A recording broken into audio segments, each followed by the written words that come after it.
ആരാ? ഞാനേ മറ്റേ ഇൻസ്പെക്ടർ വെഹിക്കിളല്ല, ഒരു വേറെ സാധനം ഉണ്ടല്ലോ. സബ് ഇൻസ്പെക്ടർ അല്ലല്ല, സബ് ഇൻസ്പെക്ടർ അല്ല, സർക്കിൾ. അല്ലെന്ന്. പിന്നെന്താ സ്ക്വയറാ? ഒരു ആശുപത്രിയിലൊക്കെ ഒരു മറ്റേ കമ്പൗണ്ടർ. കമ്പൗണ്ടർ അല്ല, അതല്ല, ഹെൽത്ത് ഇൻസ്പെക്ടർ. Health inspector. അതാണ് ഞാൻ. കറക്റ്റ് ഹെൽത്ത് ഇൻസ്പെക്ടർ അല്ലേ? ഞാൻ ആദ്യമായിട്ടാണ് ഒരു ഹെൽത്ത് ഇൻസ്പെക്ടർ നേരിട്ട് വന്നത്. കോവിഡിന്റെ ലക്ഷണം എന്തൊക്കെയാണ്? എങ്ങനെയായിരിക്കും ലക്ഷണം? അയ്യോ, ഫോൺ വിളിക്കുമ്പോൾ ചേച്ചി എന്തൊരു പറയുന്നേ, ചുമ ഉണ്ടാവും അല്ലേ?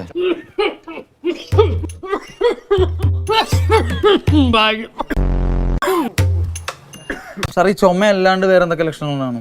വേറെ ഈ പനി കാണാറുണ്ട്. പനി ഉണ്ടാവൂലേ? വെള്ളം തിളപ്പിക്കണ പാത്രം കണ്ട എന്തിനാ ആവി പിടിക്കണം? എടാ, ആ പിടിക്കുന്ന പാത്രമൊക്കെ അകത്തിരിപ്പോണ്ട് നീ ചെന്നേ ഒരു റെസ്റ്റ് എടുക്ക്. ചെല്ല്, കറങ്ങി അടിച്ച് നടക്കല്ലേ പുറത്ത്, ഒന്നും ശ്രദ്ധിക്കൂല. ഇയാൾക്ക് പനിയാണോ? ഏയ്, അങ്ങനെ പനിയായിട്ടൊന്നുമില്ല. ചൂട്, തലവേന, ശരീരവേന, പിന്നെ വയറിളക്കം, ഛർദിയൊക്കെ ഉണ്ടായിരുന്നു പറയുന്നത്. വയറിളക്കം ഇന്നലത്തെ ഇത്രടപ്പാച്ചിന്റെ. വേറെ ഈ ശ്വാസതടസ്സവും ഈ രുചിയില്ലായ്മയൊക്കെ ഉണ്ടെന്ന് കേട്ടിട്ടുണ്ട്.